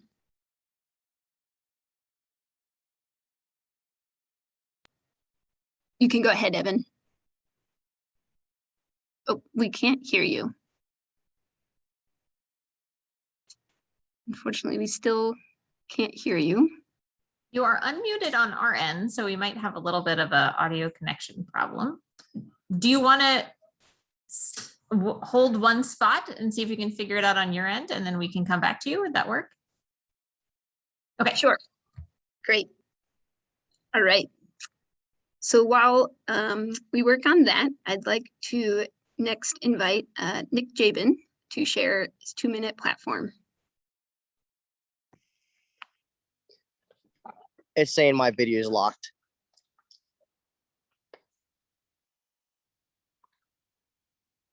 Hello, sorry for the darkness. I'm at the park right now. But my name's Nick Jabin. I'm a mental health activist here in Cincinnati. I help the homeless, people with disabilities, anybody that's looking for jobs and housing around the city. The last 3.5 years, I've kind of built up a network and influence when it comes to some of the businesses around the city, as well as case management organizations and social services, as well as just jobs and housing and with landlords around the city. So just working with individuals that want to help me, help other people out in the community, because I'm a community activist. I'm on the streets almost all day long, just working with individuals that are struggling to get their life situated and back on track. But for me, I'm one of the youngest candidates this year. I'm trying to bring a new energy and just perspective when it comes to Cincinnati. I'm just trying to bring new compassion. I'm trying to bring new advocacy, and I'm trying to bring inclusion. We need inclusion when it comes to all the things we're doing out here, allowing everybody to be participant in all activities that we're allowing others to participate in. So we all got to be included, as well as having empathy for the people out here when it comes to the situations, and just working to get growth when it comes to building our economy and just growing the city. It's about equity and just working with each other and just figuring out the solutions. So my platform is mental health, and that's all about the public representation. That's a big thing for me, is because I just want to be represented out in the community. So I will be out in the community almost every day, that I'm not boggled down with just paperwork and whatever else I have to do when it comes to council. But I will be out with my teams that I'll be building, working with the people almost every day, just figuring out solutions. But my platform is mental health representation, community engagement, educational empowerment, public safety, and accessibility, as well as figuring out new solutions when it comes to green energy and just climate change issues. So yeah, absolutely, that's my platform, and hopefully I can get on council this year and get your support. Thank you so much, Nick. And just so viewers understand, again, the question format here, we've randomized a set of questions, and you will hear some repeats so that you can hear multiple candidates' perspectives on these issues. And so we are now in the latter half of our candidates, so you will hear some repeat questions. And so for you, Nick, as you heard earlier, we had a number of questions come in from residents on the topic of recycling and litter prevention. For more than 30 years, Cincinnati residents have made recycling a daily habit. What would you do to improve recycling and litter prevention in Cincinnati? So I've been part of a couple community cleanups the last year. Before I went on council, I was doing some community cleanups as well as joined a couple of Brian Gary's community cleanups, as well as, Derek Barman's community cleanups. But a bunch of people out here I've just participated in what they were doing out here. I think there's just a lot of just new creative ways that we can probably just figure out solutions when it comes to recycling and just having availability to everybody that needs to throw things away. I think we don't have enough trash and recycling places around the city, especially downtown. I've noticed that there's just a lot of just places where you just can't throw stuff away easily, especially if you have trouble with accessibility. So we just got to figure out new solutions when it comes to garbage cans and waste units and bins when we have that we have out in the community, so we can actually start handling the situation. I know a lot of people out here want to keep the community clean, so maybe we have more community cleanups, citywide cleanups, where we figure out just programs and things that we can implement so people can kind of get more engaged when it comes to these situations out here in the community. Great. Thank you so much, Nick. Thank you. I And appreciate enjoy the rest of your walk. appreciate it. Thanks for the invitation. Have a good night, guys. All right, next, let's test Evan Holt's audio. Testing. Yes, you are good to go. So feel free to share your 2-minute platform. All righty. You can hear me, everything? Everybody good to go? Yes, good to go. Okay. All right, cool. Well, yeah, my name is Evan Holt, Cincinnati born and raised. And I'm seeking to bring working class representation to City Hall because we haven't had it, at least in my lifetime. But I'm not just seeking to be elected. I want to create a working class movement where we join together, all of us, to organize and demand the City Hall commit to elevating our material living conditions and making sure our city's budget is being focused on those of us who actually work and live in the city. So I'm also endorsed by the local chapter of the Sunrise Movement. I believe they endorsed my campaign because they trust in my commitment to not only climate equity, but climate justice, in particular regards to holding corporate polluters like P&G accountable. Sunrise actually helped me form my climate platform. There's 3 main pillars. Number 1, centering people. We do this work to improve and save lives. Number 2, the establishment of a Cincinnati Climate Corps. And number 3, the goal is not only to be carbon neutral by 2030, but to be carbon negative by 2050. So I propose establishing a Cincinnati Climate Corps to address these issues and prepare Cincinnati for the future while meeting our obligations under the Paris Agreement. Cincinnati Climate Corps, inspired by the Civilian Conservation Corps that built much of our park infrastructure back in the 30s, will be a jobs program to provide well-paid, low-carbon, and meaningful employment to Cincinnatians. The Climate Corps will work on disaster prevention and relief, infrastructure upgrades, neighborhood upkeep, flooding cleanup, including residential, native habitat restoration, monitoring water quality, increasing energy efficiency in our homes and businesses, and creating urban farms, as well as increasing tree canopy coverages to eliminate urban heat islands. So we should partner with groups that are already doing work in these areas, such as the Park Board and Groundwork, Ohio River Valley, to amplify their leadership and knowledge. A Cincinnati Climate Corps can provide the labor to improve our day-to-day lives while Cincinnati becomes a carbon negative. It is our moral duty to care for each other and do our best to limit the climate crisis. The time to act was 40 years ago, so we need to cram 40 years of worth of work into 10 years. With the national state policies as they are, we must be self-sufficient and take our climate fate into our own hands. We're behind the science. Says where we need to be, but we're at a great start. We can do more. We must do more. Thank you. Great. Thank you so much, Evan. And now for your question. Due to climate change, Cincinnati can expect to experience more frequent and intense extreme heat, precipitation, and landslide events. Physical infrastructure plays a role, including decisions about buildings, impervious surfaces, and more, in order to reduce, which can either reduce or exacerbate these impacts. Social infrastructure is important too, as residents often depend upon public programs and insurance to prepare for disasters, respond in their wake, or grapple with economic impacts. What will you do to support these vulnerable, low-resource neighborhoods that are most susceptible to these extreme events? I think we could really look to expanding the office environment and sustainability and all the great work that Michael Forster is doing there. A lot of their work involves kind of helping renters and also landlords to green their properties to make them more energy efficient and also deal with the climate issues. So I'll be seeking to expand that, making those services make people aware of them and make them much more accessible. A lot of the programs we have are already doing the work. We seem to be having the funding streams dedicated to them. And the question becomes who has the political will to make sure that gets done and isn't made not a priority, which it needs to be. So that's what I'll be seeking to do in order to mitigate those issues. Thanks again for having me. I appreciate you, Green Umbrella, and all the other hosts as well. Thank you. Thanks so much for joining, Evan. All right, next I'd like to invite Mark Jeffries to share his 2-minute platform. Says I need to start my video. Can't start video. You're good to go. We see you and hear you. Oh, perfect. Thank you. Well, thank you to the host for hosting this. I am Mark Jeffries. So sustainability and equity aren't just sound bites for me. They are my lived experience. I'm the son of an immigrant, grew up working poor on food stamps, worked my way through college with a union job.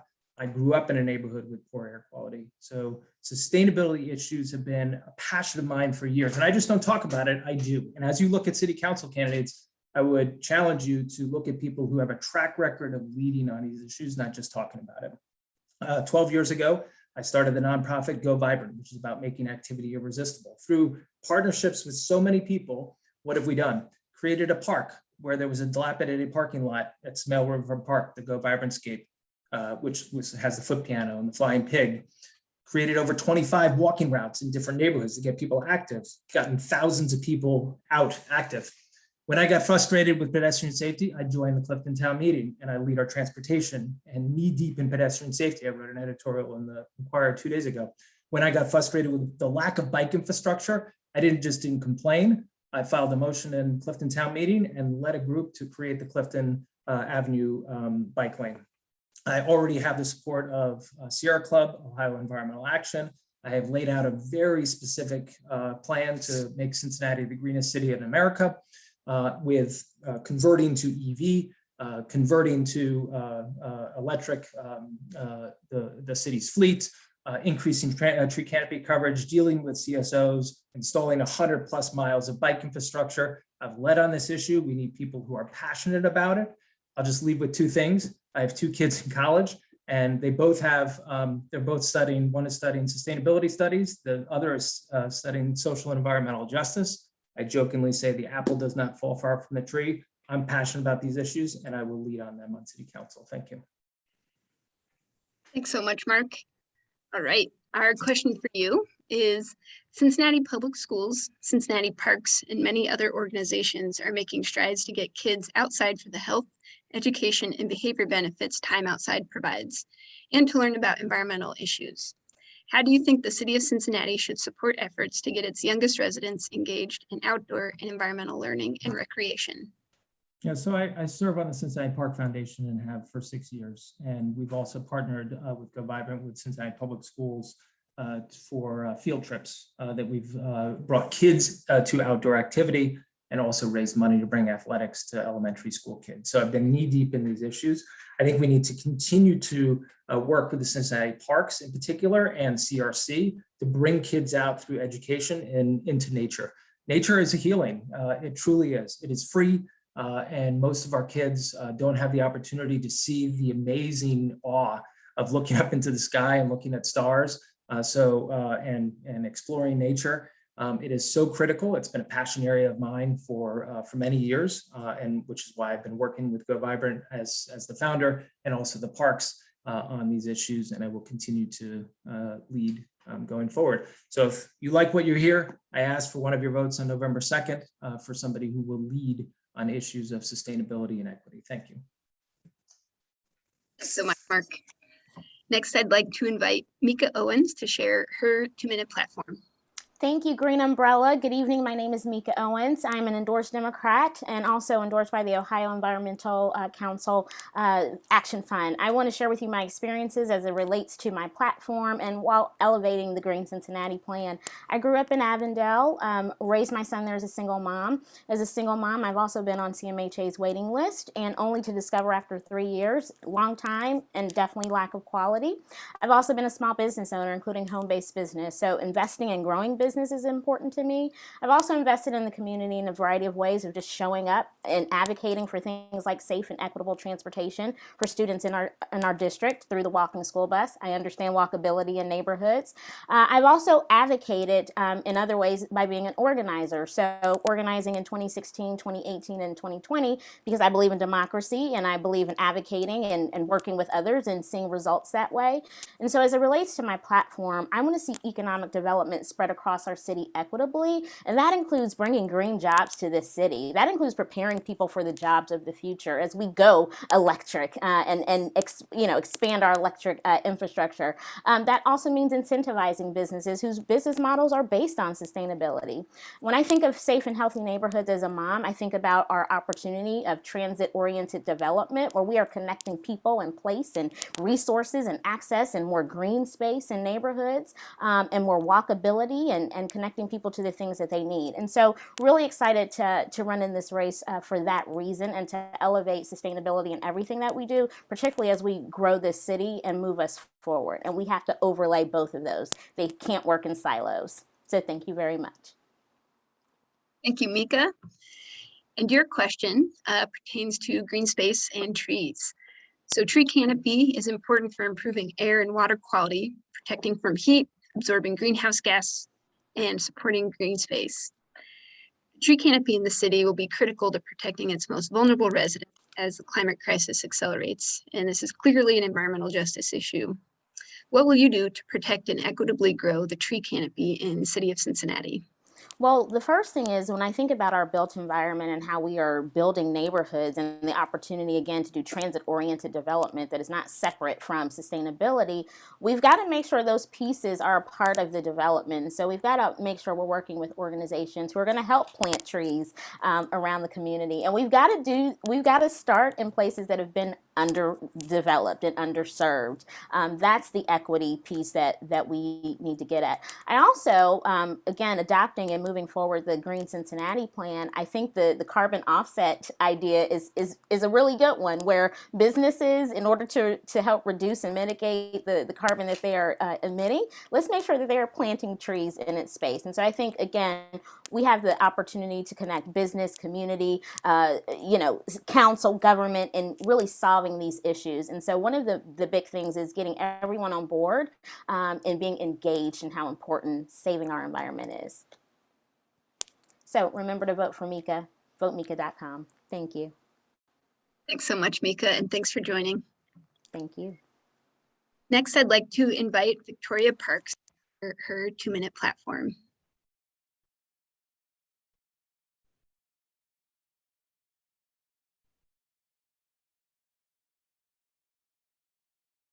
Oh, Victoria, we'll need you. There we go. Good evening, Green Umbrella. Thank you for this forum. It's just wonderful. I am Victoria Parks. You may remember me from when I served as Chief of Staff to County Commissioner Todd Platoon. And upon his retirement and unfortunate passing, I completed his term as County Commissioner upon his request.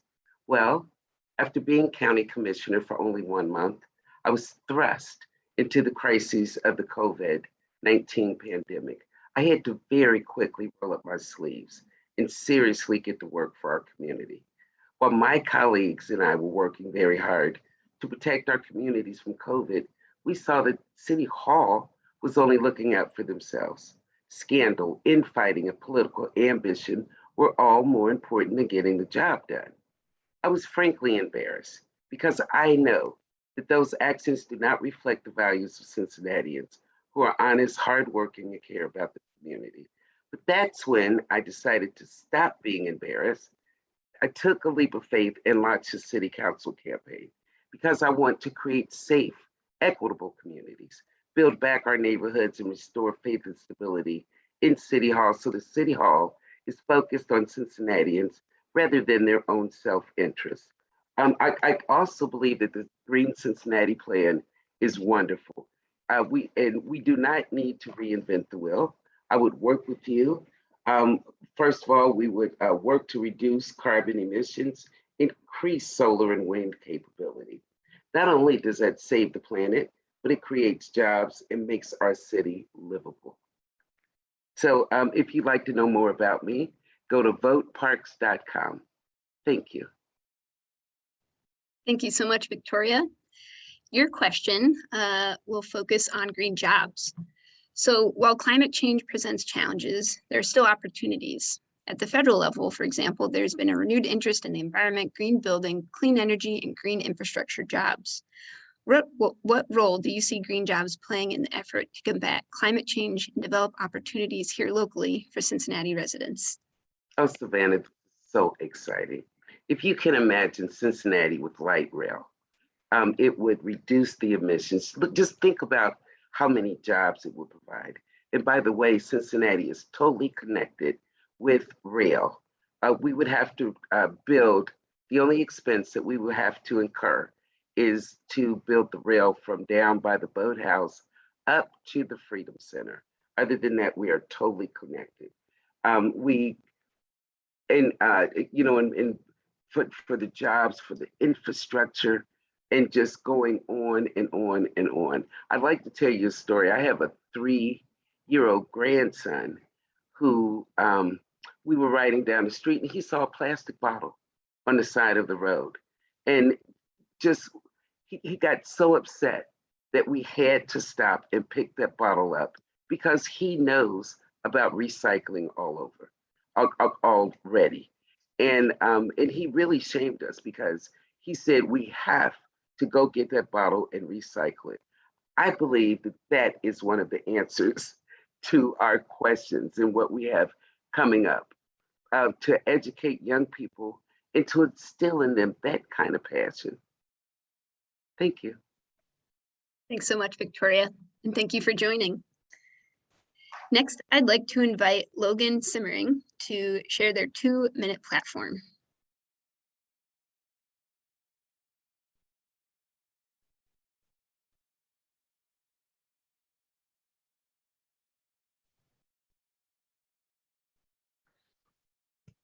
Hi there. My name is Logan Simmering. Yes, we can. Okay, good. So, as you said, I'm Logan Simmering. I'm a Green Party endorsed candidate for City Council, union iron worker. And what I would like to do as far as talking about ecological issues is to focus in on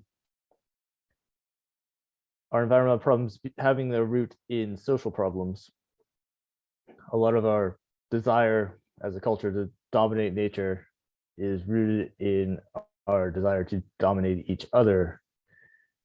So there are a lot of technological and policy issues that policy approaches to environmental problems that we need to enact, and to develop the political will to do those, we also need to combat all our racial and gender and sexual and class inequalities, which is why so much of my platform is devoted towards empowering communities and providing services to people who have been left out by so much of our society's history. But also on the more straightforward technological approach, I think we need to establish a city-owned power company so that we can ensure we're always getting renewable energy, fossil fuel-free energy for the entire city, not just the government itself, as our current solar project is doing. We need to greatly increase our walkability and cyclability by having protected trails that function as transportation, and densifying the city and improving our public transportation, and so many other things that I'm not going to be able to get to in 20 seconds. Okay, that's about it. Great, thanks so much, Logan. And here is your question. Cincinnati has established itself as a regional and national leader in clean energy by providing clean energy through its electricity and gas aggregation programs, breaking ground on the largest municipal solar array in the country, creating energy equity programs, and supporting cleaner buildings and electric cars. What would you do to encourage more investment in renewable energy, in building and transportation, electrification, and efficiency? Oh, well, like I said, I would seek to establish a city-owned electric utility to be democratically accountable to the citizens. So be focused on providing renewable power to the entire city and the region at large. So, expansion of solar and wind energy, potentially partnering with the sewer department to create a biogas plant, looking at the run of river hydro, things like that. Partnering with offering incentives to people to insulate their houses, to host rooftop solar, to create a higher albedo roofs and green roofs to lower emissions and consumption, and various things along those lines, so that we are constantly reducing our emissions and hopefully achieving a carbon negativity within the coming decades. That about covers it. Thank you. Great. Thank you so much for joining, Logan. And next, I'd like to invite Jim Tarbell to share his 2-minute platform.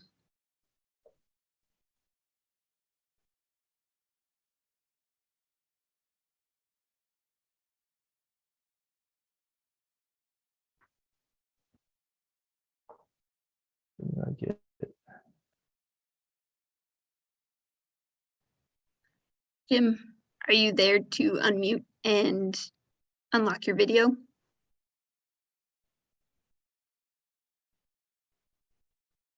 Right, we will come back to Jim, and we will actually now go to John Maher.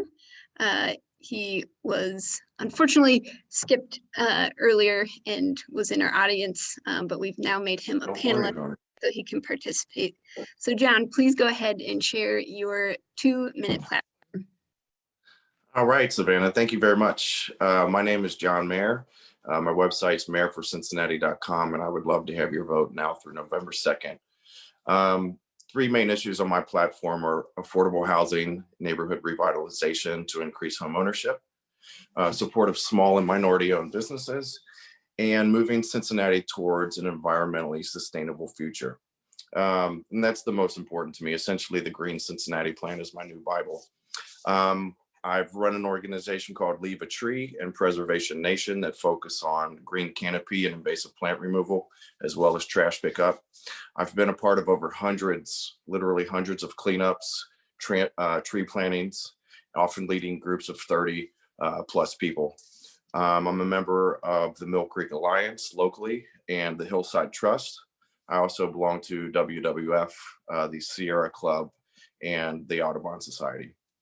When we talk about sustainability, we begin to talk about inclusive justice, equity, and health. But we're also talking about attracting more residents to our city and increasing our tax base.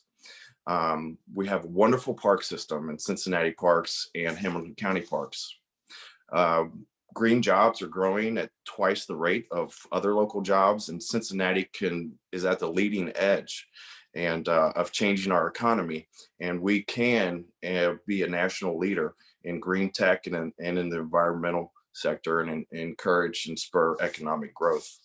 Part of my platform is to work on 2030 districts, tackle food deserts, and to improve and ensure that the Crown Trail and park systems become a reality. Finally, I think the city should develop an environmental justice program that identifies communities disproportionately affected by pollution and act to reduce that. Yeah, thank you. Great, thanks so much, John. And now for your question. Providing affordable, dense, and energy efficient housing with access to transit infrastructure is key to creating climate smart communities. In particular, renting communities can be more vulnerable to shocks related to housing and lack of access to energy efficiency offerings. What would you do to support climate smart communities and affordable housing in Cincinnati? Great questions. I think that we need to encourage population density and transit-oriented development in the appropriate locations, and through zoning and through incentives. I think we need to improve city facilities, investing in energy efficiency. We also need to make sure that the transportation is set up alongside affordable housing, or that bus routes are set up along communities that are known to travel more and don't have cars. We need to do everything. The 2030 districts essentially is my main goal. And I want to work with businesses and developers that are set out and working on inclusive development.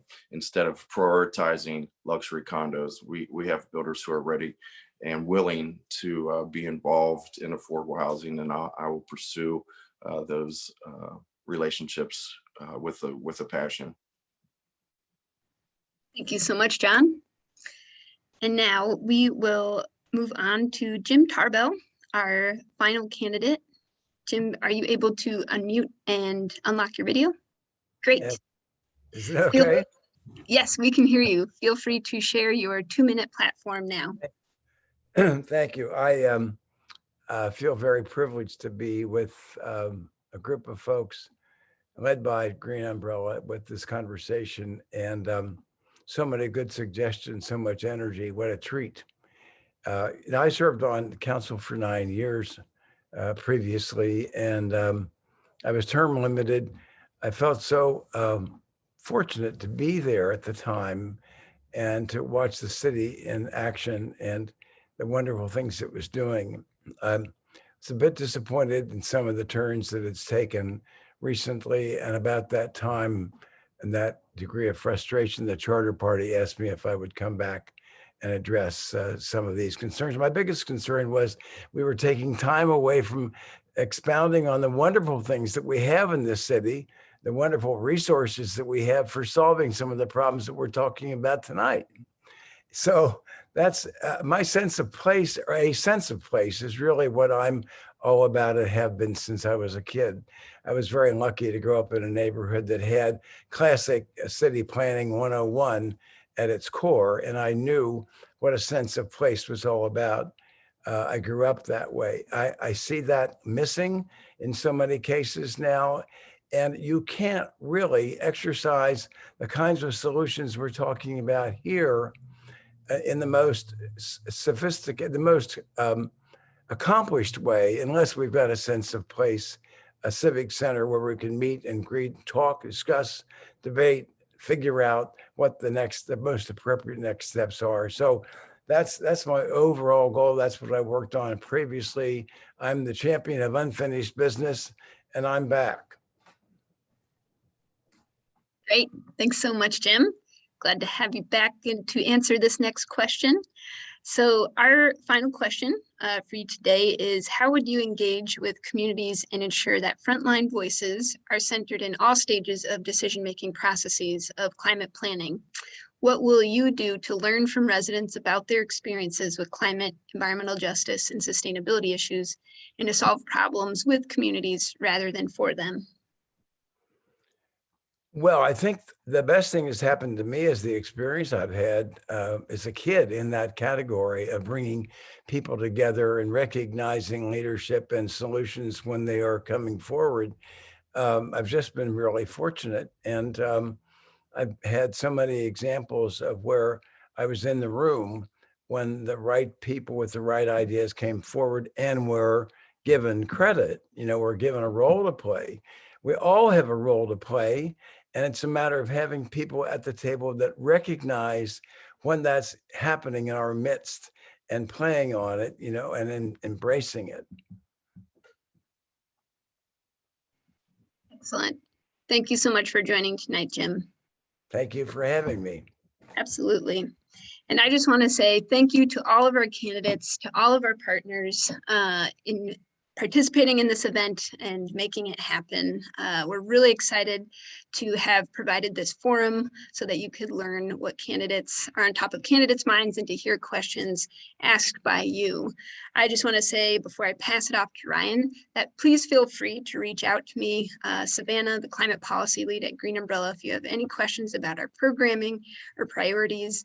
What I'll be working on is to engage local governments across our 10-county region to kickstart or accelerate their climate, environmental justice, and sustainability action goals and implementation strategies. So with that, I will share or send it back to Ryan to wrap it up. Thanks so much, Savannah. I want to echo Savannah's thanks to all of the, not only attendees, but the candidates who participated tonight. We know this is a huge amount of time from your evening, and we appreciate that sharing your perspectives and your interests around sustainability, climate, environmental justice with all of us. We are going to share this video through social media and other avenues coming up, and we'll also share out all of the questions we asked so that the candidates can respond to them further if they'd like through their own platforms. I was just tickled and thrilled to hear all of the responses tonight. You can't imagine how much it warms the heart of someone who thinks about this day in and day out. To hear all of the amazing folks who are bringing each of their unique perspectives to this work, excited to think through how their leadership in Cincinnati could continue to advance Cincinnati as a place where everyone can thrive, have a high quality of life, have good environmental quality, and be prepared for some of the challenges that climate change is bringing our way. So thank you for participating in the democratic process. Thank you for joining us tonight. Thank you to all of our members, board members, staff, and other partners who joined this evening as well. And please stay tuned for lots more communication coming up about how you can get involved. And remember to vote this fall. Thank you.